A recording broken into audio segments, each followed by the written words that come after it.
So apparently there is a world championship masturbator who is known as Masanobu Sato, who holds the record at 9 hours and 58 minutes. 9 hours, 58 minutes. Like, this guy literally was 2 minutes away from 10 hours. I don't know if niggas have that much time for masturbation, but yo, I honestly don't think this guy will last too short of a time if you give him a chance on that pussy. Well, anyways, it's about time we start this podcast. Let's hit it.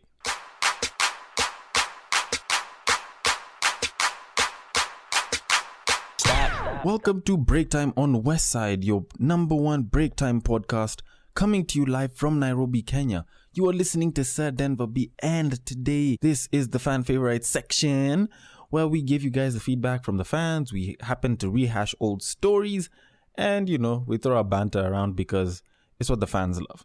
Now, I was having this discussion with a bunch of my friends not too long ago, and it was all about friends and exes.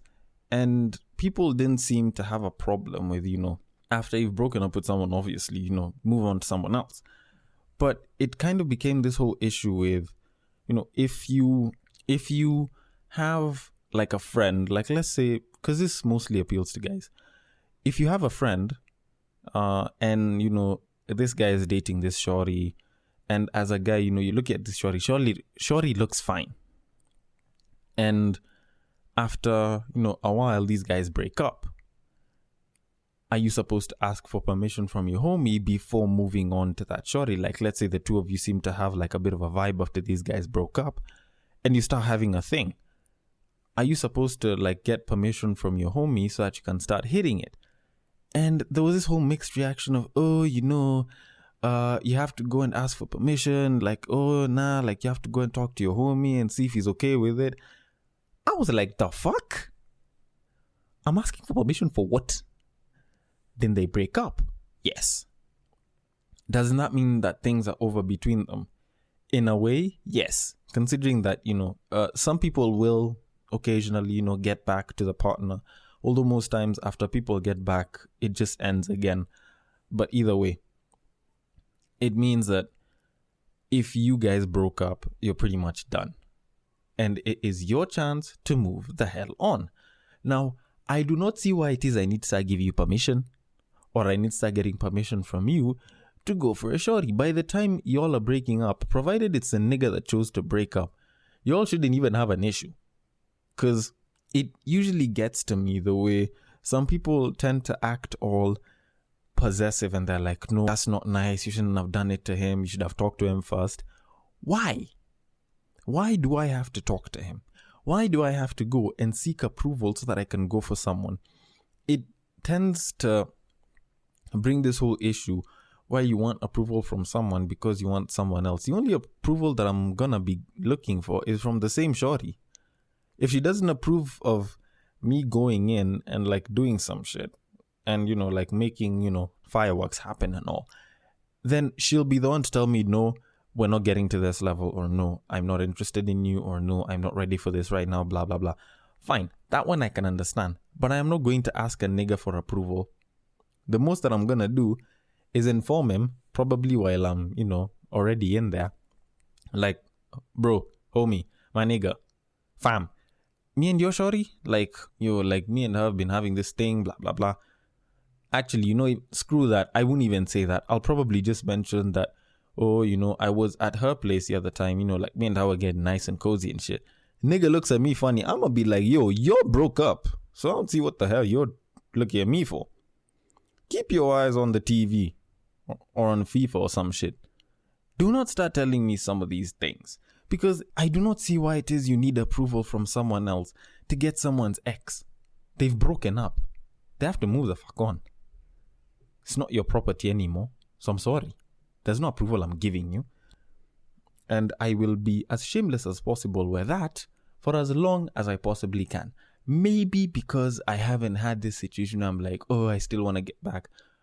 First of all, if anyone thinks that I actually have, the only thing is I accept that, people are people. You can't think for some people. You can't act for some people. People have their own bodies, their own sound minds. You can't make decisions for them unless they're children. So if you're two grown adults, both of y'all are split, and y'all are done with each other, I will move there. Because the two of you are adults, you can make your own decisions. So I do not need your ex's approval so that I can go for you. Ladies, if you're hearing me, I'm sure you guys can turn up the volume for the niggas at the back so that they can hear that as well. I will not look for your approval. I will go and I will invade that territory like the colonialists invaded a lot of African countries. Damn. I don't get why people catch a feeling over such. With shorties I can get. Like for them it's like, it depends, time periods. What if they were cheating on me together, blah, blah, blah. Kind of makes sense. But I think for the most part, like, niggas have brokered, but some niggas' best friends are, the cheatees or cheaters with the niggas' girlfriends. Like, this is shit that happens all the time. So I don't see why ladies need to be all, apprehensive about this whole thing. If it's happened, it's happened. Let your best friend move along with it. Or let them, go finesse, as some of us niggas would like to look at it. Let niggas get some pussy. I do not see why y'all are being so apprehensive and possessive about shit that isn't yours. Speaking of shit that isn't yours, a certain Kenyan media person came out not too long ago and, apparently went and posted up screenshots, and she was like, oh, so this man tried sleeping with me for 100 million Kenyan shillings. That's about $1 million US, if you're, trying to look for a currency to exchange it with. $1 million US is a lot of money for a lot of people. But here's the thing. I have a problem with women nowadays busy coming to claim that a nigga offered the money and they said no. So what? As in, honestly, so what? You guys have this whole tendency of praising the fact that you've curved a nigga because they've offered you money. So what? They offered you an apartment. So what? Niggas curve women all the time, yet they're offered things. How much you think older women don't try and chase younger boys? Over here, they like to call them Ben 10s. I don't know what they call them in your area, wherever you're listening from. But we're approached all the time. They offer us money all the time. And a lot of times, us niggas refuse. But we never go on social media and start saying, oh, this woman tried to offer me this. She promised she'd give me a house. She'd pay for my apartment. Or she was to get me a car and give me an allowance of, 100 G's a month or some shit like that. We don't come up and start bragging about such. I don't see what's there to brag about. Your vagina is free. It self-cleans itself. The most that you have to do is, probably shave and wax it every so often. Of which you guys also have to do the same thing. Probably minus the waxing. Because that shit's painful. And we don't think it's worth that much. But bottom line, I don't see why the hell it is you're busy bragging about a product that's free. Because, I don't know, maybe some people think that it adds to their net worth. Of which I feel like it doesn't. Because here's the truth of the matter. You might be rejecting a guy who's offering you 100 million. But some shorty who's busy reading that post accepted it because she was getting cheap liquor. Because this guy was paying for food. Hell, because the guy was buying noodles worth like 30 bob here in Kenya. That's like 30 cents US. Shorties give it up for free. There's nothing wrong with giving it up for free. There's nothing wrong with choosing to sleep with someone for free. Like, sex is free. I don't know why the hell people started commoditizing this shit. I feel as if it's glorified prostitution when, you choose to get certain favors because of sex. Like, sex is something that I feel should be enjoyed by two people who've consented, and it shouldn't really carry a cost, because there is nothing that carries a cost in sex besides maybe condoms. And maybe a lodging and maybe the hotel. Like, probably, like, the whole setup of it can carry a cost. But here's the thing. The act of it is free. It's like saying that, like, now God should start charging us for sunlight. Or oxygen. The fuck? So it brings zero net worth. It brings zero increase in value. When you start claiming that, oh, because I refuse to, like, let a certain guy, like, get on top of me for 100 mil. It won't increase your net worth. It means nothing, really. And the worst thing about it is they usually impose this on other women and they're like, oh, this should come as a message to women, of which, fuck, this is just a PR stunt. You're not doing shit for women. You're doing shit for yourself. She comes out and she's like, oh, let this be a message to women. You don't have to sleep with a man so that you can get this much money. You can get it through other ways. Do this. Go, make money, make a couple of moves, go document your life story or some shit. Post that stuff up and encourage women with it. Stop using derogatory shit like someone offering to sleep with you for money. People are offered money a lot of times. Usually the choice is, do you choose to do it or not? It does not increase or decrease any level of value. It does not mean that you're dignified or okay, to some extent it kind of does. But point of the fact is, it does not help anyone. If it's that to boost your ego, fine. Let it boost your ego and your ego alone. It doesn't help anyone saying that you curved someone because, you wanted to. But, that's just me. Maybe there's some women that got inspiration from it. Speaking of inspiration, though, we have a very interesting rapper. Yes, the man who was known for the track Thotiana, which brought about so many remixes, it's almost comparable to just about everyone doing a cover of Baby Shark at this point. The man known as Blueface, apparently during an interview not too long ago, claimed that he had slept with, listen to this, 1,000 women. Now, 1,000 women isn't rocket science. If someone's in good luck, if it was Chris Hemsworth and he was like, I want to go on like a whole phase, he could hit 1,000 women in probably a year. Give or take.